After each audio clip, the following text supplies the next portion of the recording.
छत्तीसगढ़ में विधानसभा का मानसून सत्र और भी हंगामेदार होने जा रहा है, क्योंकि 21 जुलाई को सदन में अविश्वास प्रस्ताव का मुद्दा गूंजने वाला है। मानसून सत्र के दूसरे दिन कथित शराब घोटाले समेत कई मुद्दों पर विपक्ष ने कांग्रेस को घेरने की कोशिश की, तो वहीं विधानसभा अध्यक्ष ने अविश्वास प्रस्ताव को स्वीकार कर चर्चा की भी अनुमति दे दी है। इससे पहले मंगलवार को नेता प्रतिपक्ष नारायण चंदेल ने 109 बिंदुओं पर अविश्वास प्रस्ताव लाने का जिक्र करते हुए कांग्रेस पर जमकर हमले किए थे और तरह तरह के आरोप लगाए थे। छत्तीसगढ़ में जब से श्री भूपेश बघेल के नेतृत्व में कांग्रेस की सरकार बनी, इस सरकार में जिस तेजी के साथ में भ्रष्टाचार बढ़ा है, नित नए किस्म के घोटाले हुए, 109 बिंदुओं का आरोप पत्र हम लोगों ने इस भूपेश सरकार के खिलाफ में तय किया है। 4000 से ज्यादा करोड़ रुपए का कोयला घोटाला, 2000 से ज्यादा का शराब घोटाला, और इन सारे आरोप पत्र को हम विधानसभा में प्रस्तुत करने वाले हैं। इस भूपेश सरकार के असली चेहरे को हम इस प्रदेश की जनता के सामने में उजागर करेंगे। ये पहला मौका नहीं है जब बीजेपी मौजूदा कांग्रेस सरकार पर अविश्वास प्रस्ताव लाने की बात कर रही हो। पिछले विधानसभा सत्र में भी बीजेपी ने पुरजोर कोशिश की थी, लेकिन उसका कोई फायदा नहीं हुआ। मंत्री कवासी लखमा ने बीजेपी विधायकों के संख्या बल को लेकर भी चुटकी ली, तो सीएम भूपेश बघेल भी बीजेपी पर तंज कसते नजर आए। उन्होंने कहा कि बीजेपी ने इस बार कोई मेहनत नहीं की, सिर्फ योजनाओं के आगे घोटाला लिख दिया है। जितना हम उपलब्धि बताते हैं ना, राजीव गांधी किसान न्याय योजना, तो उसमें घोटाला भर और लिख दिया। गोधन न्याय योजना, तो सामने घोटाला लिख दिया। मेहनत भी नहीं किए भाई इसमें, बिल्कुल उसके सामने में जितने उपलब्धि है सबको घोटाला घोटाला घोटाला लिख दिए। कोई तथ्य नहीं है इसमें, केवल जो उपलब्धि है उसके सामने घोटाला लिख दिए। पहले तो मेहनत भी करते थे, अब मेहनत भी नहीं कर रहे हैं। जाहिर है कि भूपेश सरकार के कार्यकाल का अंतिम विधानसभा सत्र है और चुनावी साल में बीजेपी हर मुद्दे पर कांग्रेस सरकार को घेरकर जनता के बीच जगह बनाने की कोशिश करेगी।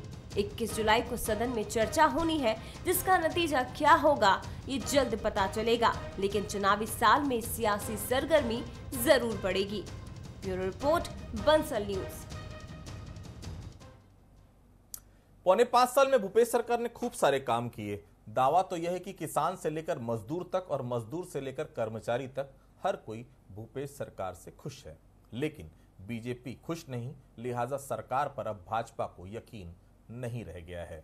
मानसून सत्र के तीसरे दिन अविश्वास प्रस्ताव पर चर्चा होना है और चर्चा के पहले हम यह जानने की कोशिश कर रहे हैं कि सरकार ने आखिर ऐसा क्या काम किया जिसकी बदौलत अब तक विश्वास जीतने में नाकाम रही। वहीं इससे उलट हम बीजेपी का पक्ष भी जानने की कोशिश करेंगे कि आखिर उन्हें किस बात का विश्वास है। कहने को तो आरोपों की फेहरिस्त ने 100 का आंकड़ा भी पार कर लिया है, लेकिन क्या यह सियासी है या जनता के हैं?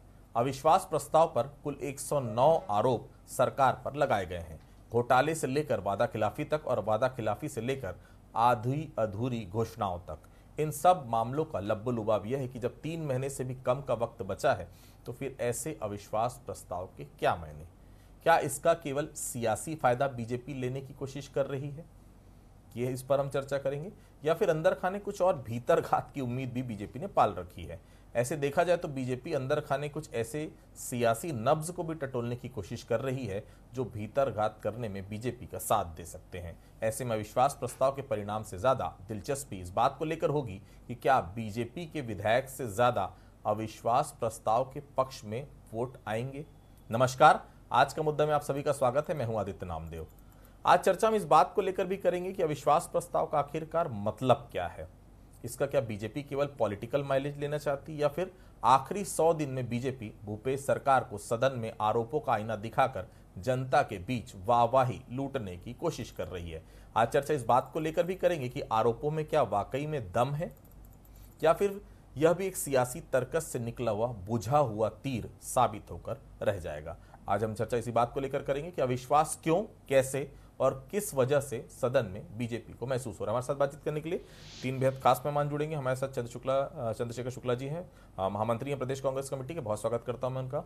हमारे साथ अनिल दुबे साहब हैं, वरिष्ठ पत्रकार हैं केदार गुप्ता साहब हमारे साथ थोड़ी देर में जुड़ेंगे, उनका भी मैं बहुत स्वागत करूंगा जैसे ही वो हमारे साथ शामिल होंगे। सबसे पहले चंद्रशेखर जी के पास चलता हूं। चंद्रशेखर जी, आप लोग बोल रहे हैं खूब सारा काम किए हैं, लेकिन विश्वास तो अभी तक आप लोग जीत नहीं पाए हैं। सदन जो सबसे बड़ा लोकतंत्र का मंदिर होता है, वहां पर भी बीजेपी आप लोग पर विश्वास नहीं कर पा रही है, आखिर क्यों?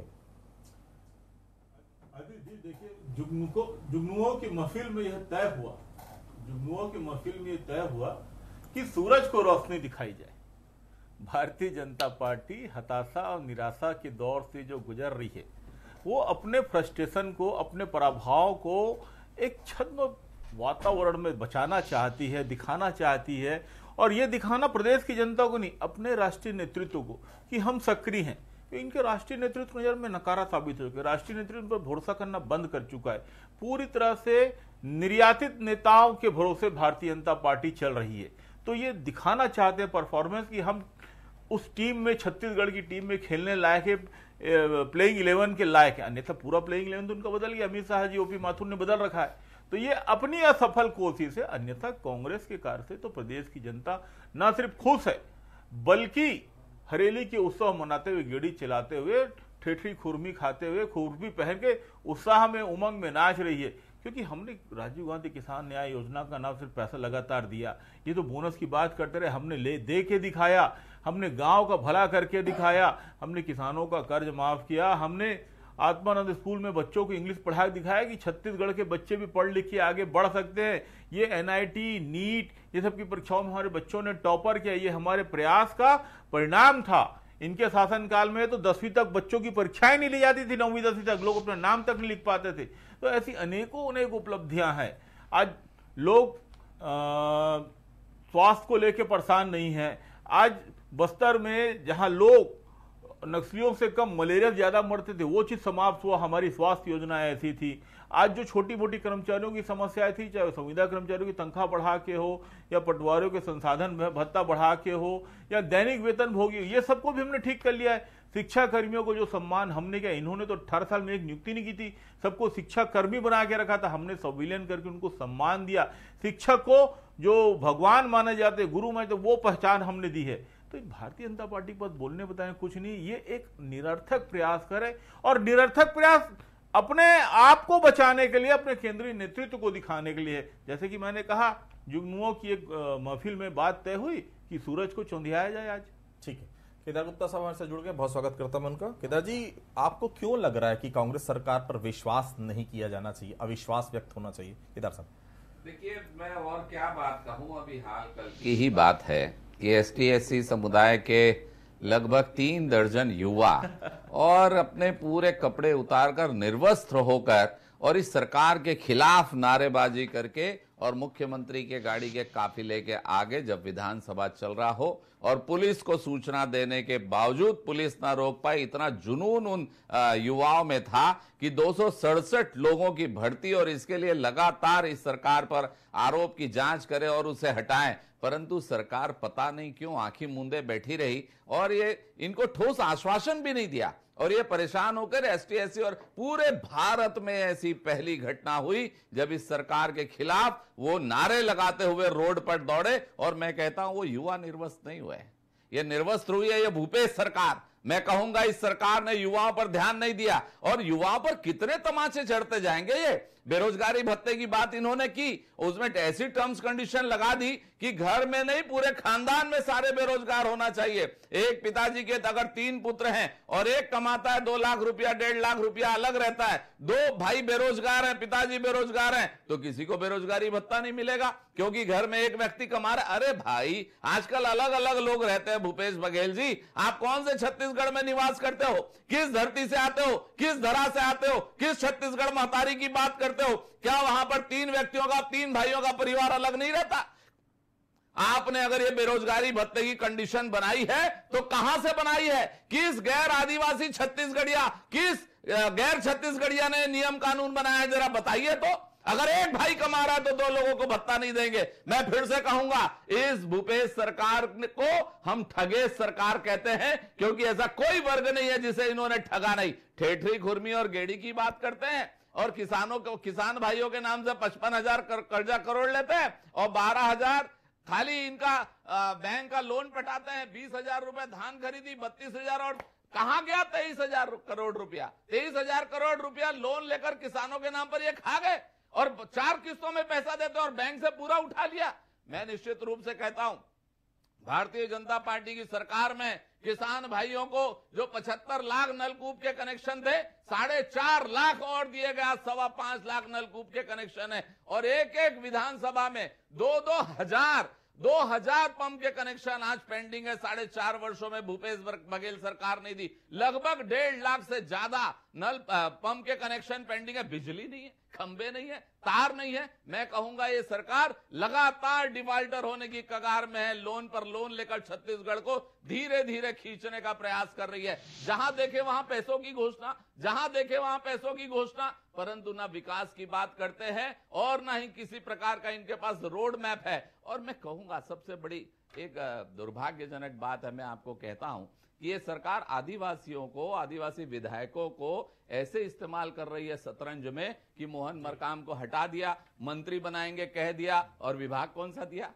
ये जाति मोर्चा, वो जाति, वो जाति, ये जाति, किसी प्रकार का कोई विभाग नहीं दिया। क्यों नहीं दे दिया पीडब्ल्यूडी? क्यों नहीं दे दिया इनको गृह मंत्रालय? क्या आदिवासियों पे भरोसा नहीं है? वहां से हटा के प्रेम साय जी को आयोग का अध्यक्ष बनाया। अरे वो तो लाभ का पद है, विधायक को कैसे बना देंगे? उसका कोई नोटिफिकेशन नहीं आया आज तक। आदिवासियों के साथ खिलवाड़ कर रहे हैं और आदिवासी इसका हिसाब बराबर करेंगे। अरुण जी, ऐसे समय में जब चुनाव करीब है, चला चली की बेला होती है ये समय, तो ऐसे आखिरी मौके पर ऐसे अविश्वास प्रस्ताव का आखिर क्या मतलब?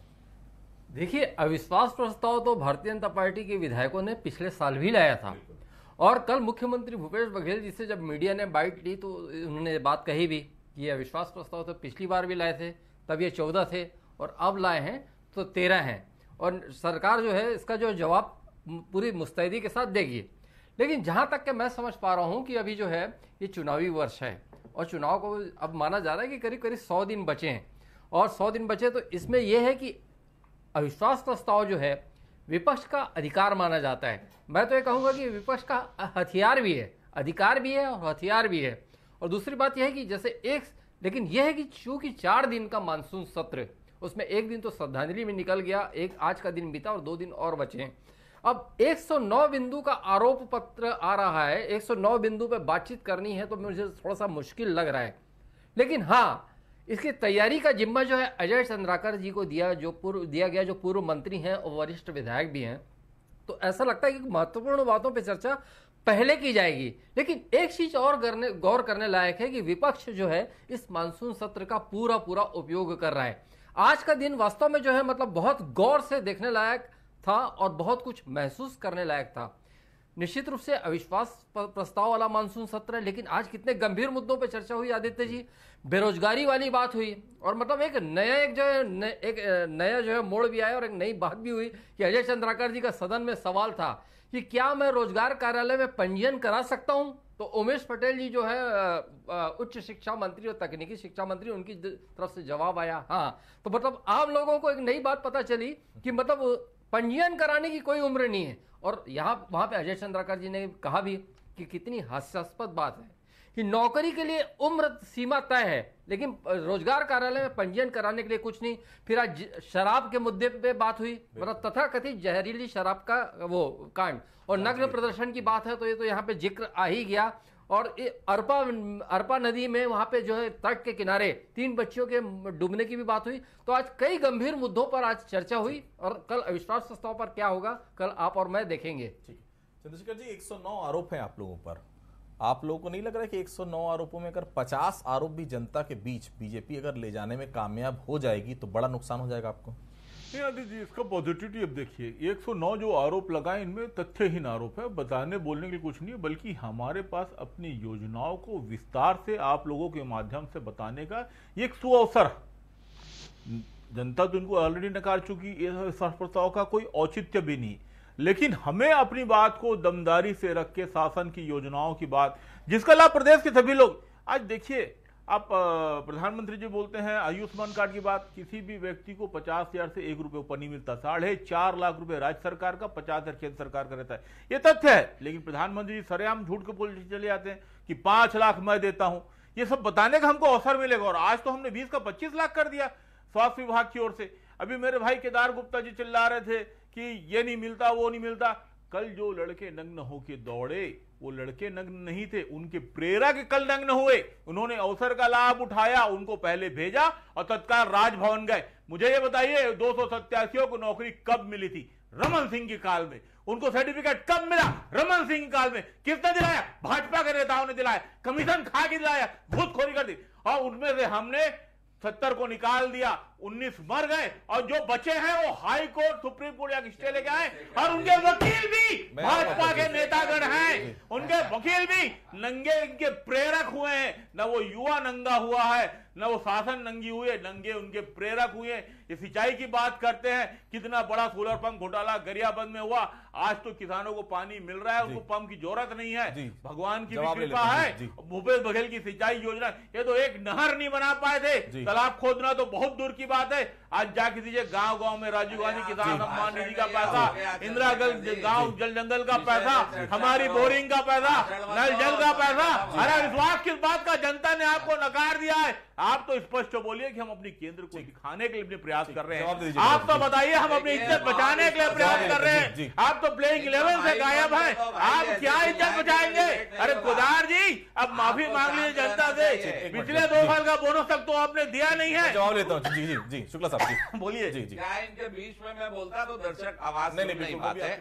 और निश्चित रूप से चंद्रशेखर भैया ये बात बताओ कि 4.25 साल से आपकी सरकार है कि नहीं है? अरे मैं मान लिया त्रुटि हुई होगी, किसी के भी काल में नौकरियां मिली होगी, कोर्ट आपके वकील गए हैं। 5 साल से न्यायालय में ये सारे लोग उनको क्यों संरक्षण दे रहे हैं? न्यायालय में 3 जनवरी को फिर एक पत्र आया कि इसका जांच देकर बताएं, पर आज तक वो आपकी सरकार ने पत्र को रोक कर रखा है। और ये लोग अगर निर्वस्त्र होकर बाहर घूम रहे हैं तो उनके साथ आपकी संवेदनाएं नहीं है। आप उन पर आरोप प्रत्यारोप लगा रहे हैं कि राजनीति से प्रेरित है। क्या मैं किसी को कहूंगा कपड़े उतार दोगे क्या? मैं किसी को कहूंगा कि आप निर्वस्त्र होकर घूम जाओ? मेरे कहने से मेरी सिद्धांतों पे मेरी पार्टी के लिए कोई घूम जाएगा क्या? क्या हो गया इन कांग्रेसियों को? मेरे समझ में नहीं आता। 4.25 साल ये कहते हैं कोर्ट का स्टे है। बताइए कितने लोगों का कोर्ट का स्टे है? और आप क्या कोर्ट का स्टे को वेकेंट नहीं करा सकते? छोटी छोटी बातों में तो आपके लोग हवाई जहाज से कपिल सिब्बल को बुक करते हैं और सुप्रीम कोर्ट में आपकी सुनवाई होती है। क्या इसमें सुप्रीम कोर्ट याद नहीं आता? कपिल सिब्बल क्या ये केस नहीं लड़ सकते ST/SC का? और आप बार बार जो कोर्ट की बात कह रहे हैं और ये कहते हैं राजनीति से प्रेरित है, तो मैं फिर से इसमें मैं फिर से कहूंगा कि ये बड़ी बुरी बात है कि छत्तीसगढ़ के युवाओं को आप राजनीति दिखा रहे हैं जो निर्वस्त्र होकर। और मैं कहूंगा ये बर्बरतापूर्ण कार्यवाही थी आपकी राज्य शासन की, जो उनकी बात नहीं सुनी। और आज भी आप गंभीर नहीं हो रहे। निर्वस्त्र होने पर आप राजनीतिक प्रेरणा दे रहे हैं। क्या करेंगे ये युवक आगे? आप सोच लो, इसका हिसाब ये बराबर करके छोड़ेंगे। ठीक है केदार जी, एक बात है, अविश्वास प्रस्ताव पर चर्चा की बारी आती तो तैयारी बहुत कम नजर आती है। आपसी कोऑर्डिनेशन भी, पिछली बार भी अविश्वास प्रस्ताव आया, कैसी तैयारी थी आपने देखा।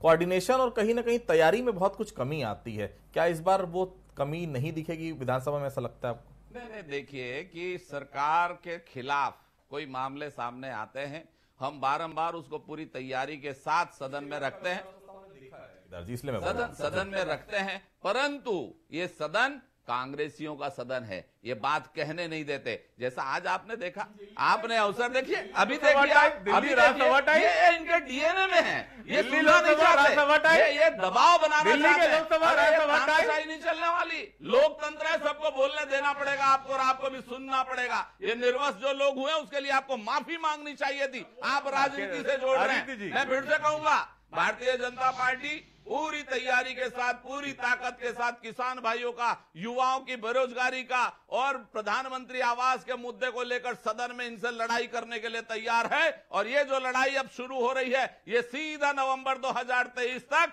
इस चुनाव तक, जब तक ये बेदखल नहीं हो जाते, जब तक जारी रहेगी। जवाब दीजिए छोटा सा, फिर मैं अनिरुद्ध जी के पास चलूंगा। जी, निश्चित तौर पर इन्होंने बात की युवाओं के विषय में, और ऐसा कैसे होता है मैं बताऊं। लोकतंत्र को लूट तंत्र में बदल के विधायक सांसदों को नंगा करके खरीदने वाले लोग इन युवाओं की चिंता करने चले आए। दिल्ली से लेके, महाराष्ट्र से लेके मध्य प्रदेश तक में जो लूट तंत्र किया और नंगा करके संसद को, लोकतंत्र को नंगा करके जो खरीद फरोख्त की, आज उनको युवाओं की चिंता, जिनको इन्होंने कल दौड़ाया, जिनका इन्होंने जीवन खराब किया, आज ये उसकी चिंता कर रहे हैं। मेरा तो आपको एक ही सुझाव है, आप भूपेश बघेल पर विश्वास व्यक्त करते हुए माफी मांग लीजिए और अपनी गलतियों के लिए क्षमा मांग छत्तीसगढ़ से। शायद आपका ये परलोक सुधर जाए, शायद आपका ये परलोक सुधर जाए। आप ये सुधार नहीं सकते। जनता ने आपको नकार दिया है, जनता ने आपको नकार दिया है, जनता ने आपको नकार दिया है। अब आपको न विश्वास की जरूरत है, न अविश्वास की जरूरत है, अब आपको सिर्फ प्रायश्चित की जरूरत है, अब आपको सिर्फ प्रायश्चित की जरूरत है। माफी मांगिए, अरे माफी मांगे, प्रायश्चित की जरूरत है। अरे राम जन्मभूमि के नाम पे जो आपने चंदा खाया उसकी बात उठाइए, राम जी के नाम पे जो चंदा खाया सीधा बेच के उसकी बात कीजिए। राम जी के नाम पे जो चंदा खाया ना उसके नाम पे बात कीजिए। आज क्या हालात है? आप दंगा कराने वाले आप, रोहिंग्या मुसलमानों को बसाने वाले आप, आपका लोग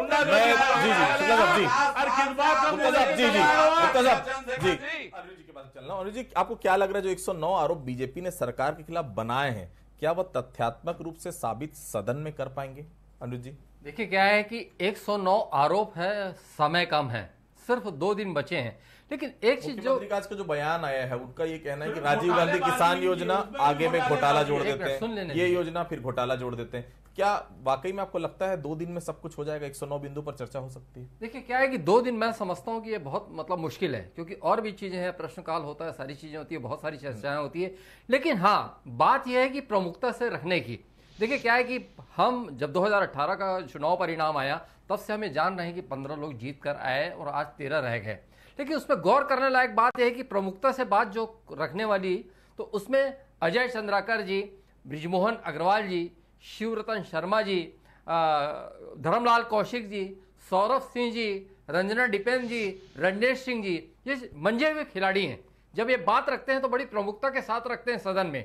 और दूसरी बात यह है, नेता प्रतिपक्ष नारायण चंदेल, अक्सर होता यही कि जब अविश्वास प्रस्ताव आता है तो सबसे जो आखिरी समय में बात जो रखता है तो नेता प्रतिपक्ष रखता है, तो उनका भी ओज जो है इस सत्र में दिख रहा है बरोबर। आज भी दिखा, चाहे शराब वाला मुद्दा हो, चाहे नग्न प्रदर्शन वाला मामला हो। तो मुझे लगता है कि मुख्य बिंदु 109 भी नहीं रहे, अगर कहीं वो 50 से 60 बिंदु पे भी अगर बात करते हैं तो बहुत प्रमुखता से बहुत अच्छी तरह रख पाएंगे, ये मुझे लगता है।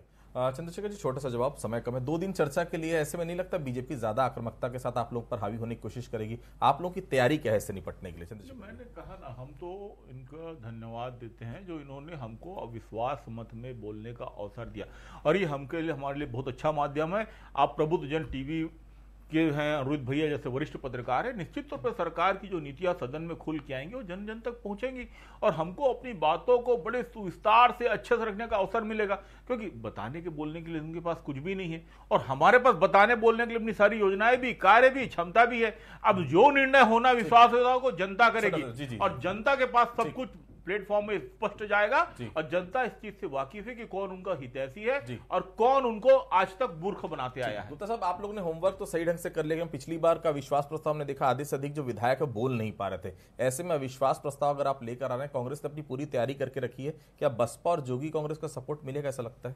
देखिए, मैंने कहा कि छत्तीसगढ़ में विपक्ष में हम हैं और पूरी बातों पर हमारी तैयारी पूर्ण है। बाकी दल हमारे साथ आएंगे, ये जनता की तकलीफ को देखकर अगर वो भाजपा के साथ खड़े रहें तो उनका स्वागत है। मैं कहूंगा अगली बार के लायक भी नहीं रहेंगे, 7-8 सीट में आ जाएंगे आप। कोयला घोटाला, अरे 10 के अंदर आ जाएंगे आप। शराब घोटाला, अरे 10 के अंदर आ जाएंगे आप। अदानी का घोटाले की बात करें, अंबानी के करें, राफेल की घोटाला करें, जीएसटी की बात करें, महंगाई की बात करें, अपने कृत्यों के लिए माफी मांगे की बात करें। अपने आज हो गया, सबकी तनख्वाह बढ़ा दी, जिन्होंने नियमितीकरण आज सबकी तनख्वाह बढ़ा दी, अब आप लोग अनियमित हो गए, आप अनियमित हो गए। देख रहे हैं ये इतने घमंड में, अहंकार में है कि लोगों को बोलने नहीं देते। ये ना टीवी में बोलने देते ना सदन में। जनता माफ करने वाली चंद्रशेखर। पॉलिटिकल एडवांटेज मिलेगा क्या बीजेपी का विश्वास प्रस्ताव? आपको लगता है कि राजनीतिक सभाओं में गिनाने के लिए 109 आरोप तो नहीं बनाए गए? दुबे साहब, बहुत छोटा सा आंसर जी। मोदी जी की सभा जैसे हुई, अमित शाह जी आए, राजनाथ जी आए, तब से पूरी जो छत्तीसगढ़ की राजनीतिक फिजा कुछ बदली सी नजर आ रही है और निश्चित रूप से लग रहा है कि यहाँ के वरिष्ठ नेता और जो अन्य भाजपा के नेता हैं उनमें कहीं ना कहीं प्रेशर बना है और चीजें हैं। तो वो सदन में भी वो बात दिखना शुरू हो गई है और लगता है कि अविश्वास प्रस्ताव के दौरान भी कहीं ना कहीं वो नजर आएगा और कुछ अच्छी बैटिंग करने की कोशिश भाजपा की तरफ से होगी। तो देखिए, सदन में कल से अविश्वास प्रस्ताव पर चर्चा होनी है, लेकिन विश्वास या विश्वास इसका फैसला सदन नहीं, सदन के बाहर जो जनता बैठी है वो 2023 के विधानसभा चुनाव में करेगी। आप सभी लोगों में से जुड़े, आप लोगों को बहुत धन्यवाद। तो आज के मुद्दे फिलहाल इतना ही। बाकी खबरों के लिए आप बने रहिए बंसल न्यूज के साथ। नमस्कार।